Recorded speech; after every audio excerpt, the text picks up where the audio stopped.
Hello मेरे प्यारे दोस्तों, कैसे हो आप सभी लोग। बहुत बहुत स्वागत है आप सभी का आज की इस नई स्टडी वीडियो में। मेरे प्यारे दोस्तों, आज के वीडियो में हम क्लास 10th विज्ञान के 2025 बोर्ड एग्जाम के लिए जीव विज्ञान से चित्त वाले प्रश्न लेकर आ चुके हैं। जी हाँ मेरे प्यारे दोस्तों, आज के इस वीडियो को अगर आप तैयार कर लेते हो तो समझ सकते हैं कि जीव विज्ञान के आपके 15 नंबर फिक्स हो गए। और ये जो प्रश्न आपको बताने वाला हूँ, केवल 3 डायग्राम बताऊंगा, 4, और केवल उनको तैयार कर लोगे तो यही प्रश्न आपके हर साल पेपर में आते हैं। केवल वही डायग्राम आपके बायोलॉजी से हर साल आपके एग्जाम में आते हैं, तो उनको अच्छे से समझाऊंगा। बिना देर किए चलिए वीडियो को स्टार्ट करते हैं। सबसे पहले देख लीजिए, आपको सबसे पहले दिखा देता हूं कि कौन कौन सा डायग्राम हम आपको बताएंगे। सबसे पहला तो हम बताएंगे मनुष्य के उत्सर्जन तंत्र का नामांकित चित्र। देखिए ये आपके बोर्ड एग्जाम में हर साल 6 नंबर का पूछा आता है, तो काफी ज्यादा मोस्ट इंपॉर्टेंट है। अच्छे से तैयार करना, अभी बताऊंगा, एकदम अच्छे से आपको याद भी कराऊंगा और इसका पीडीएफ भी दूंगा। देन उसके बाद यहाँ पर देख लीजिए, यहाँ पर है नेफ्रॉन का नामांकित चित्र। ये भी आपका मोस्ट इंपॉर्टेंट है और ये भी हर साल ही आपके बोर्ड एग्जाम में पूछा आता है और इसको भी मैं तैयार कराऊंगा। 2 हो गया। उसके बाद देखिए यहाँ पर तीसरा आपका आता है कि पुष्प का नामांकित चित्र बनाइए। ये भी आपके बोर्ड एग्जाम में हर साल पूछा आता है। उसके बाद यहाँ पर देखेंगे तो अगला आपका क्या पूछा आता है भाई, तो यहाँ पर देखिए चौथा नंबर पूछा आता है कि मानव में पाचन तंत्र का नामांकित चित्र बनाने को। और यही 4 आपके बोर्ड एग्जाम में हर साल पूछे जाते हैं, तो इनको अच्छे से तैयार करना है। तो वीडियो को लास्ट तक जरूर देखना, वीडियो को लाइक कर देना, दोस्तों में शेयर कर देना। चलिए बिना देर के वीडियो को स्टार्ट करते हैं। तो सबसे पहले देखिए मेरे प्यारे दोस्त कि यहाँ पर मनुष्य के उत्सर्जन तंत्र का नामांकित चित्र हर साल ही आपके बोर्ड एग्जाम में पूछा आता है। तो कुछ इस प्रकार से ही इसका डायग्राम आपको बनाना है। देख लीजिए, कुछ इस प्रकार से ही डायग्राम बनाना है। देख लीजिए यहाँ पर सबसे पहले डायग्राम अच्छे से बनाना आप सीख लीजिएगा। और डायग्राम काफी ज्यादा मैं सिंपल बना कर ले आऊँ, मतलब जो आप बुक में देखोगे तो काफी ज्यादा कॉम्प्लिकेटेड डायग्राम दिए गए हैं, लेकिन जितना सिंपल हो सके उतना सिंपल मैं डायग्राम लेकर आ चुका हूँ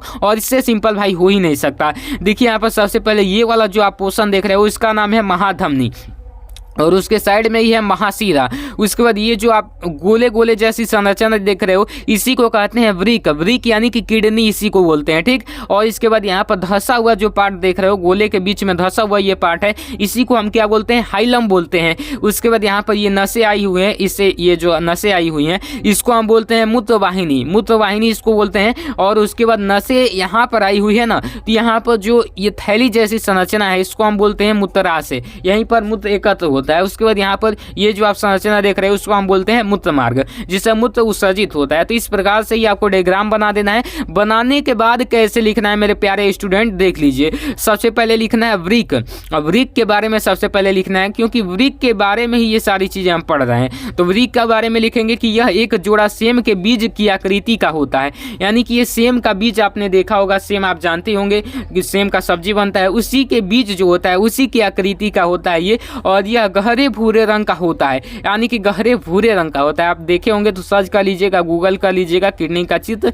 और देखिए इसकी लंबाई 10 से 12 सेंटीमीटर, यानी कि 10 से 12 सेंटीमीटर लंबाई, और चौड़ाई 5 से 7 सेंटीमीटर तथा मोटाई 2 से 3 सेंटीमीटर, एवं इसका भार 150 से 170 ग्राम का होता है। यानी कि किडनी का भार कितना होता है, 150 से 170 ग्राम का होता है। इस प्रकार से हम लिखेंगे। देन उसके बाद देखिए हम लिखेंगे मूत्रवाहिनी। इसमें लिखेंगे यह एक जोड़ा पतला लंबा नली जैसी संरचना होती है जो वृक्क तथा मूत्राशय के बीच पाई जाती है। इसके द्वारा मूत्र को मूत्राशय तक पहुंचाया जाता है। इसी को जैसा मैंने बताया था, इसी के बारे में देखिए आप तो आसानी से लिख ले सकते हो। एक जोड़ा नली जैसा, यानी कि 2 है, संरचना होती है जिससे मूत्र को मूत्राशय तक पहुंचाया जाता है। तो बहुत ज्यादा आसान है। उसके बाद देख लीजिए मूत्राशय यह एक थैली जैसी संरचना होती है जहां पर कुछ समय तक मूत्र यानी कि 98% जल और 2% यूरिया व अन्य पदार्थ संचित होते हैं। इस प्रकार से आप लिख सकते हो। और उसके बाद यहाँ पर है मूत्र मार्ग, इसके द्वारा मूत्र को शरीर से बाहर निकाला जाता है। तो काफी आसान हो गया। और यहीं तक इसको आपको लिख देना है, यहीं तक आप लिख दोगे तो आपके 6 नंबर फिक्स हो जाएंगे।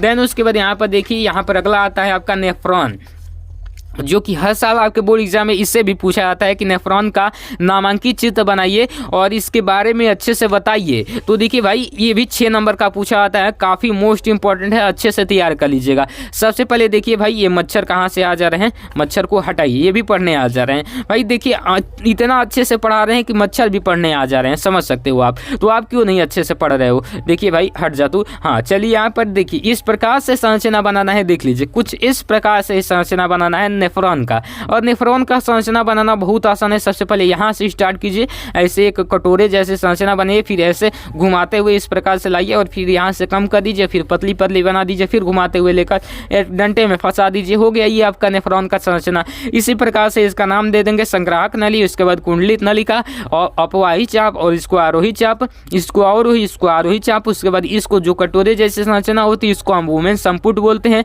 और ये जो निकला होता है अभिवाही धमनी और ये अपवाही धमनी, और ये गुच्छेदार जो संरचना है इसको हम क्या बोलते हैं, ग्लोमेरुलस। कुछ इस प्रकार से ये आपको बना देना है और ज़्यादा कुछ नहीं भी लिखोगे तो चलेगा। ये ग्लोमेरुलस का नाम लिख देना, वुमन संपुट लिख देना, और उसके बाद कुंडली नलिका लिख देना, आरोही अवरोही और संग्राहक नलिका, बस इतना लिख देना और लास्ट में मूत्रवाहिनी लिख देना, आपका काम हो जाएगा। और हाँ, एक चीज का भी मत छोड़ना, जो यू जैसी संरचना है इसी को हम बोलते हैं हेनले का चाप। क्या बोलते हैं, हेनले का चाप, ये मत छोड़ना। अब देखिए यहाँ पर नेफ्रॉन के बारे में हम लिखेंगे तो लिखेंगे नेफ्रॉन वृक्क की संरचनात्मक एवं क्रियात्मक इकाई है, यानी कि सबसे छोटी इकाई जो है वृक्क की वो नेफ्रॉन होती है। और वृक्क में कितने नेफ्रॉन पाए जाते हैं, 2.5 लाख एक वृक्क में पाए जाते हैं। समझ सकते हो, एक जो किडनी है उसमें 2.5 लाख नेफ्रॉन पाए जाते हैं, समझ सकते हो। तो ये सबसे छोटी इकाई है। जैसे आपके शरीर की सबसे छोटी इकाई सेल कहते हैं, उसी तरह जो वृक्क है उसकी सबसे छोटी इकाई क्या है, नेफ्रॉन है। और प्रत्येक वृक्काणु रुधिर को छानता है, यानी कि ये जो है रुधिर को छानने के लिए रहता है तथा मूत्र निर्माण करता है। वृक्काणु के निम्नलिखित भाग होते हैं, इसके भाग भी हम देखेंगे भाई। अब देखिए वोमन संपुट, वोमन संपुट क्या होता है भाई, वोमन संपुट देखिए कप या प्याले जैसी संरचना होती है जिसमें रक्त नलिकाओं का एक गुच्छा होता है जिसे ग्लोमेरुलस कहते हैं। इसी को बता रहा है वोमन संपुट कोई, इसी में ग्लोमेरुलस होता है। तो इतनी आसानी से आप लिख ही ले जाओगे। देन उसके बाद आपका आता है हेनले का चाप। अब आप जानती है कि यू जैसी संरचना होती है जो अवरोही तथा आरोही चाप को मिलाती है, इसी को हेनले का चाप बोलते हैं। तो इसी चीज को आपको लिख देना है, बहुत ही आसान है मेरे भाई। लिख देंगे कि यह पतले नली का बना होता है जिसकी आकृति यू जैसी होती है और इसका निर्माण अवरोही तथा आरोही चाप के मिलने से बनता है। बहुत ज्यादा आसान है और इसका पीडीएफ भी दूंगा। और हाँ, अगर आपको क्लास 10th के ऑल सब्जेक्ट का हैंड रिटेन इंपॉर्टेंट क्वेश्चंस का पीडीएफ चाहिए जो कि हर साल आपके बोर्ड एग्जाम में पूछे जाते हैं, अगर आपको चाहिए इसी प्रकार के बहुत सारे क्वेश्चन आपको मिलेंगे, ऑल सब्जेक्ट के मिलेंगे। अगर आपको चाहिए तो ये जो नंबर स्क्रीन पर दिख रहा है इस नंबर पर मुझे 29 रुपये, मात्र और मात्र 29 रुपये में ऑल सब्जेक्ट का दे रहा हूँ। 29 रुपये फोन पे करके और इसी नंबर के व्हाट्सएप पर भेज देना है। मैं गारंटेड बोल रहा हूँ कि आपके यहाँ पीडीएफ चला जाएगा। कोई भी फेक नहीं है, कोई भी स्कैम नहीं होगा। बहुत सारे लड़के बोलते हैं कि स्कैम होगा, कुछ भी नहीं होगा मेरे भाई। आपके व्हाट्सएप पर मैं भेज दूंगा, कोई 29 रुपये लेकर राजा थोड़े बन जाएगा। आप भेजिए, आपके यहाँ मैं तुरंत सेंड कर दूंगा। जी हाँ, तो चलिए यहाँ पर हेनले का चाप हमने देख लिया। देन उसके बाद हम देखेंगे क्या भाई, संग्राहक नलिका। संग्राहक नली यह क्या है कि यह एक विशेष प्रकार की नली होती है। यहाँ सभी आरोही चाप आकर मिलते हैं, इसके बाद सभी संग्राहक नली मूत्र नली में चले जाते हैं। इस प्रकार से हम लिखेंगे। अब उसके बाद देखिए यहाँ पर लिखेंगे वृक्काणु के कार्य। वृक्काणु के क्या क्या कार्य हैं, तो वृक्काणु रीनल धमनी में बहुत दाब पर बहता है जिसमें ग्लोमेरुलस की पतली दीवारों द्वारा रुधिर छनता रहता है। ये वृक्काणु के हम कार्य लिखेंगे। कभी कभी बोर्ड एग्जाम में पूछ दिया जाता है, इसीलिए मैंने लिखा है। बाकी इतना भी आप लिख दोगे तो चल जाएगा, लेकिन कभी कभी बोर्ड एग्जाम में पूछ दिया जाता है, इसीलिए मैंने लिख लिया कि अच्छे से आप तैयार कर लो। मैंने तो भाई क्लास 10 की जब एग्जाम दिया था तो सबको तैयार किया था। और रुधिर कोशिकाएं और प्रोटीन कोशिकाएं में ही हो जाती है, जबकि जल की अधिकांश मात्रा और घुले हुए खनिज वोमन संपुट द्वारा छान दिए जाते हैं। इस निस्यंद में वर्ज्य पदार्थ जैसे यूरिया के साथ साथ लाभदायक पदार्थ जैसे ग्लूकोज आदि उपस्थित रहते हैं। इसके अतिरिक्त जल की अतिरिक्त मात्रा जो शरीर के लिए उपयोगी नहीं होती है वह भी होता है। यह निस्यंद नलिका में आता है तो लाभदायक पदार्थ जैसे ग्लूकोज, एमिनो अम्ल और जल का पुनः नलिकाओं में उपस्थित कोशिकाओं द्वारा अवशोषण होता है। क्योंकि भाई जो हमारे शरीर के लिए आवश्यक पदार्थ होंगे उसको क्यों वेस्ट के रूप में बहाना है, उसीलिए उसको अवशोषित कर लिया जाता है। अब देखिए यहाँ पर कि इन वर्ज्य पदार्थों का भी छनन इन कोशिकाओं द्वारा होता है जो शेष रह जाते हैं। अब उसके बाद अंत में निस्यंद में केवल यूरिया जो हम मूत्र के रूप में उत्सर्जित करते हैं उसी को यूरिया बोलते हैं। अन्य पदार्थ जल में रह जाता है और जिससे अब मूत्र कहा जाता है, यह संग्राहक नली में एकत्र होता है। इस प्रकार से हम लिख देंगे। देन उसके बाद हम अगला देखिए क्या देखेंगे, पुष्प का नामांकित चित्र। सबसे आसान और सबसे ज्यादा बोर्ड एग्जाम में पूछे जाने वाला क्वेश्चन। देखिए इसको कैसे लिखेंगे भाई, कुछ इस प्रकार से ही आपको डायग्राम बनाना है। देख लीजिए काफी बेहतरीन तरीके से। अगर नहीं बनाने आता है तो भाई सबसे पहले इस प्रकार से आपको बना लेना है ऐसे। देन उसके बाद इस प्रकार से ऐसे एक दिल जैसी संरचना बना लेनी है और एक छोटे छोटे इस प्रकार से बना देने हैं और बाद में ऐसे ऐसे करके कमल का फूल जैसे बनाते हो इस प्रकार से पंखुड़ियाँ बना देंगे और ऐसा डंठल लगा देंगे।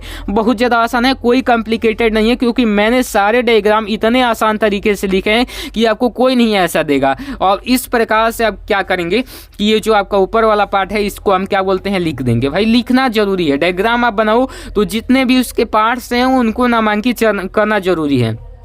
तो सबसे पहले हमने लिखा वर्तिकाग्र, देन उसके बाद लिखा पराकुश, देन उसके बाद ये जो आपका पार्ट है इसको हम बोलते हैं वर्तिका, और इसको बोलते हैं पुंकेसर, और इसको बोलते हैं दलपुंज, और इसको बोलते हैं क्या, अंडाशय, और इसको बोलते हैं बाह्यदल, और इसको बोलते हैं पुष्पासन। जिस पर पुष्प आसित होता है यानी कि बैठा रहता है उसको हम पुष्पासन बोलते हैं। अब उसके बाद देखिए मेरे भाई, सबसे पहले इसके बारे में हम लिखेंगे तो लिखेंगे वर्तिकाग्र।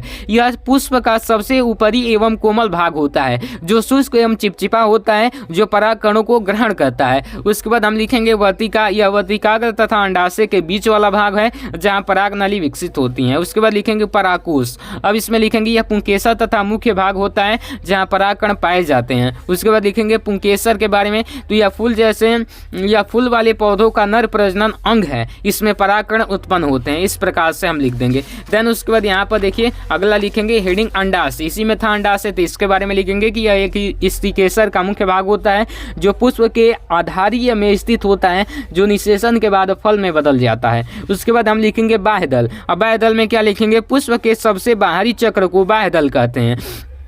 इसमें पत्तियों के समान हरे रंग के अंकुड़ी पाए जाते हैं। अब उसके बाद पुष्पासन था, तो पुष्पासन में लिखेंगे कि इसके ऊपर ही पुष्प सभी भाग स्थिर रहते हैं, यानी कि पुष्प के सभी भाग इसी के ऊपर स्थिर रहते हैं और इस पर पुष्प बैठा रहता है, इसलिए इसको हम क्या बोलते हैं भाई, पुष्पासन। मैंने पहले ही आपको बता दिया, तो इस प्रकार से ही आपको लिखना है। देन उसके बाद देखिए यहाँ पर मानव पाचन तंत्र का नामांकित चित्र, ये भी आपके बोर्ड एग्जाम में, समझिए कि बोर्ड एग्जाम का ये फेवरेट क्वेश्चन है। मैं बता दूं फेवरेट क्वेश्चन है भाई, इसको भी अच्छे से तैयार करना है। देख लीजिए मानव में पाचन तंत्र का नामांकित चित्र। सबसे पहले इस प्रकार से आपको डायग्राम बना देना है। देन उसके बाद इसको मुखगुहा बता देना है, ये आपका ग्रसिका है, इसको ग्रास नाली भी बोलते हैं। उसके बाद ये जो है आपका अमाशय है, और इसके बाद यहाँ पर देखेंगे तो इसको जो हाईलाइट किया है यकृत यानी कि लीवर है। देन उसके बाद यहाँ पर जो हाईलाइट किया है इसको हम छोटी आंत बोलते हैं, यहीं पर लिखा है स्मॉल इंटेस्टाइन इंग्लिश में बोलते हैं। देन उसके बाद इसको हम बड़ी आंत यानी कि लार्जेस्ट इंटेस्टाइन बोलते हैं या फिर बिग इंटेस्टाइन बोलते हैं। देन उसके बाद यहाँ पर जो है इसको गुदा द्वार बोलते हैं। अब देखिए इसके बारे में हम लिखेंगे तो मुख गुहा के बारे में सबसे पहले लिखेंगे, तो इसके द्वारा अब एकदम कॉम्प्लिकेटेड मत लीजिए, आप आसान से लीजिए कि जिस प्रकार से आप भोजन करते हो तो सबसे पहले मुख गुहा में करते हो, तो मुख गुहा द्वारा क्या करते हो, तो मुख द्वारा जो मुख गुहा है उसके द्वारा भोजन को आप अंतर्ग्रहण करते हो, यानी कि भोजन को खाते हो और इसमें उपस्थित लाल ग्रंथियों द्वारा स्रावित एंजाइम टाइलिन द्वारा भोजन का पाचन होता है। इस प्रकार से लिख दोगे।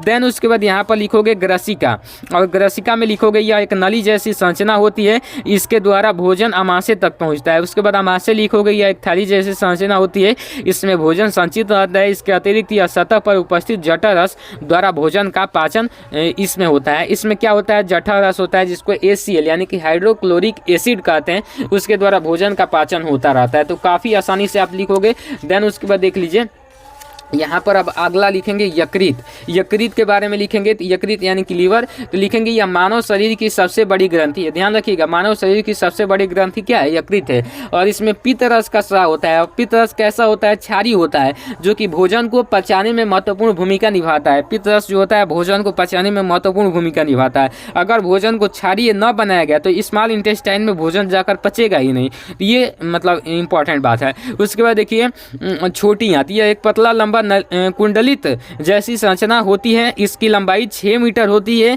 इसमें भोजन का पाचन पूर्ण रूप से होता है, इसी में पूर्ण रूप से भोजन का पाचन होता है। और बड़ी आंत में जो होता है काफ़ी चीज़ें अवशोषित की जाती है। तो इसमें देखिए इसमें पचे हुए भोजन का अवशोषण होता है तथा अपशिष्ट पदार्थों का मल द्वारा बाहर निकाल दिया जाता है। अब देखिए यहाँ पर गुदा द्वार, इसके द्वारा भोजन शरीर से बाहर निकाल दिया जाता है गुदा द्वार द्वारा। तो आप इतनी आसानी से आप समझ ही गए पूरा का पूरा। अगर आपको ये पूरा का पूरा PDF चाहिए तो 29 रुपये का फोन पे कर दीजिए इस नंबर पे और मैं आपको PDF सेंड कर दूंगा। आशा करता हूँ वीडियो पसंद आई होगी तो वीडियो को लाइक कीजिएगा, दोस्तों में शेयर कीजिएगा। मिलते हैं आपके अगली वीडियो में, तब तक ले टाटा बाय बाय, जय हिंद, वंदे मातरम।